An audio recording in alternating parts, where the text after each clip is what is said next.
Mana bugun butun mamlakatimiz bo'yicha yashil makon umummilliy loyihasi bo'yicha obodonlashtirish ishlari, ko'klamzorlashtirish ishlari, ko'chatlar o'tkazish davom etilyapti. Mana biz hozir Buxoro viloyat G'ijduvon tuman Soqtari mahalla fuqarolar yig'inida yashil makon loyihasi bo'yicha olib borilayotgan ishlarda ishtirok etyapmiz. Men shu mahallada keksalar maslahat guruhining rahbariman.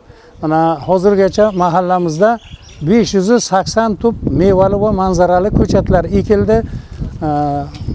Mahallamizda obodonlashtirish ishlarini va ko'klamzorlashtirish ishlarini doimiy davom ettiramiz. Ayniqsa mana kuni kecha prezidentimizning xalqimiz orasiga kirib umummilliy loyiha bo'yicha ko'chatlar o'tkazganlari bizga yana ruhlantirdi. Biz hozirgi kunda bu umummilliy loyiha bo'yicha ishlarimizni davom ettiramiz.